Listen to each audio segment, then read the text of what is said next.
Hi, Kat. How you doing? All right. So, listen. Now we had this kind of extended, and for those of you who are watching, Kat and I went back and forth a little bit about this right over here.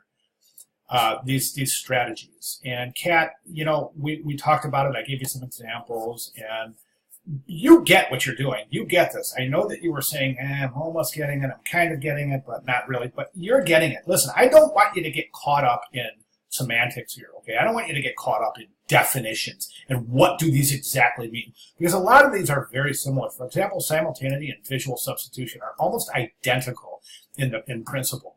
So don't get so much caught up on the definitions and how exactly do I execute this, as much as you understand what's happening. And you're showing it here, and right here. This is visual substitution, and it can also be simultaneity, because what you're doing is you're using the animal to represent the L, and also to tie a conceptual tie between your subject and their accomplishments. In this case, I'm assuming this is for a Jungle Book, right? So you're getting it. You're definitely getting it. There's the jungle tree for the L. So you are definitely getting it.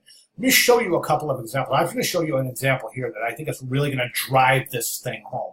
And if you've looked at any of the videos before yours here, you'll see exactly what I mean.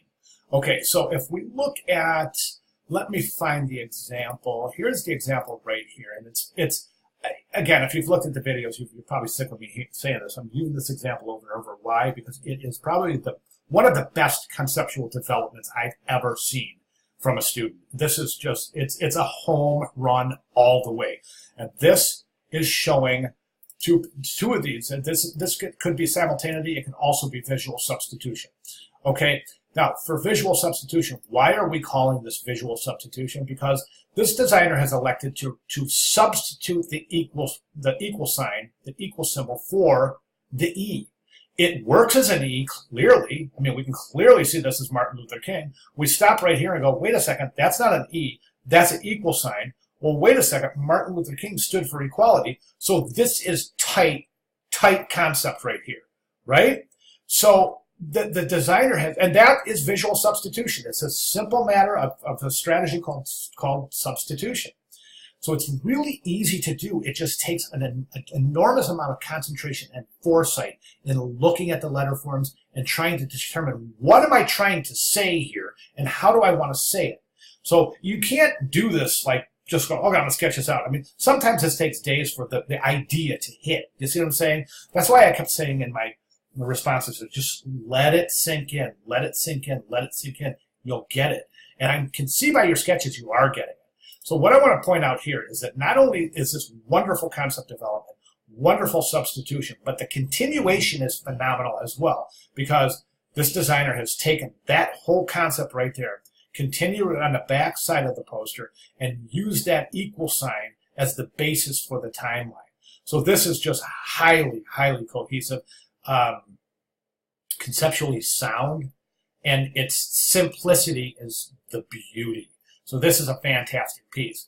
Let's jump over you. We've got and I think your sketches are great. I've got an idea. I think they're a little bit complex right now, but I've got an idea I think that might work for you. So let's go ahead and take a look at what you have. So you have your,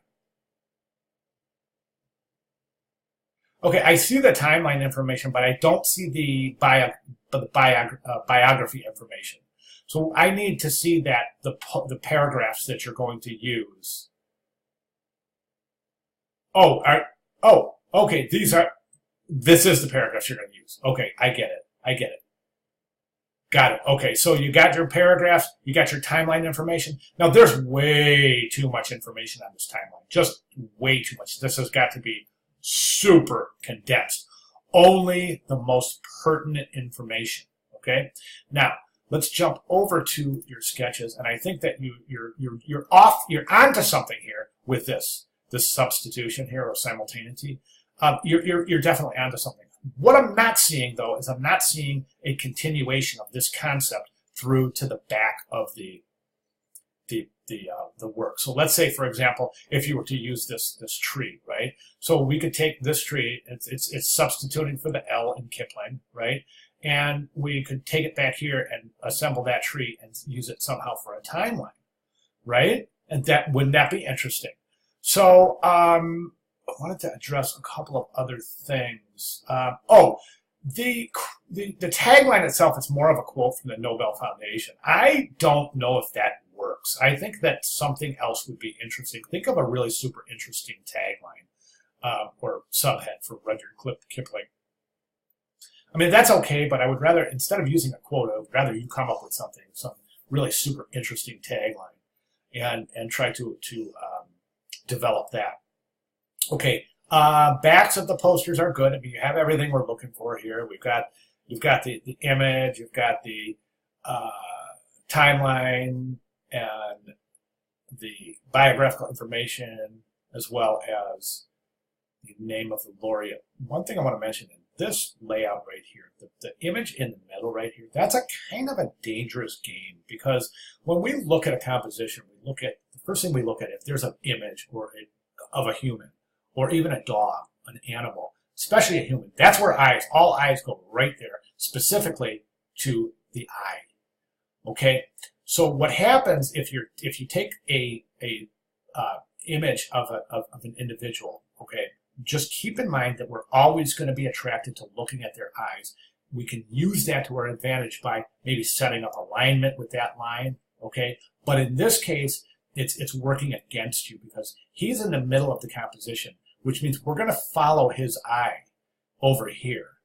Okay, that's why you typically see something, an image of a face or an individual more towards the side of a composition. Because right now, this is leading us into the composition.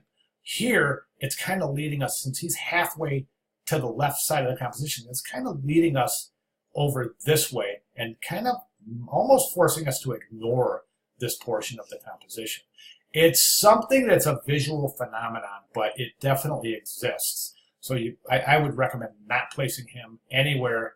I would say, if he's facing left, place him on the right third of the poster itself, or all the way to the right, as we see right here.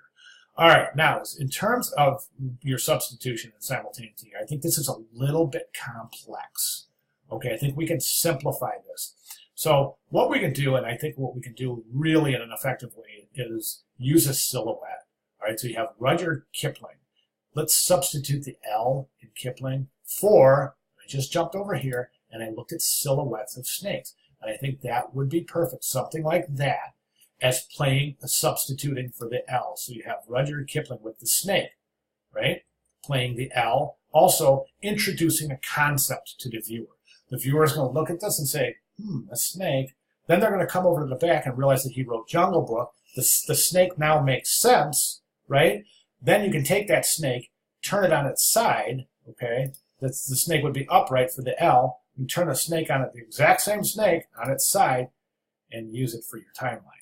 You see what I'm saying? It was a neat concept, and you're more than welcome to use that. If anything, I want you to use it as a springboard for further ideation and further concept development and tying in the substitution or simultaneity that you've established in the front with the timeline in the backside of the poster. Okay, I hope that makes sense. Let me know, and I'll be glad to clarify if it doesn't. But I think it's a really super interesting concept.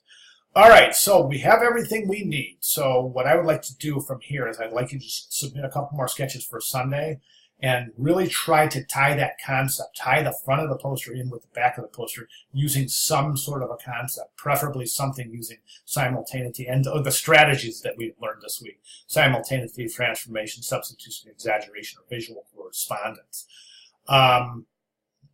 Okay, and those are my recommendations. I think other than that, you're off to a great start. And of course, as per usual, any questions, comments, concerns, clarifications, let me know. I'll be glad to provide that. Okay, one final recommendation in presentation. Always remember, you want to make your presentations as easy as possible for your viewer to see. Okay, and I say that, and take this into your professional career. When you become a designer, you want to remember this. Whether you're presenting to an art director, a creative director, a client, always make it as simple as possible for them to view your work. I say that right here because you've got 1, 2, 3, 4, 5 files here, separate files. Might as well create a folder, zip that folder so that the viewer only has to open only open it once instead of, you open a folder, you would see the icons and open each one individually instead of downloading each one of these and opening it. I hope that makes sense.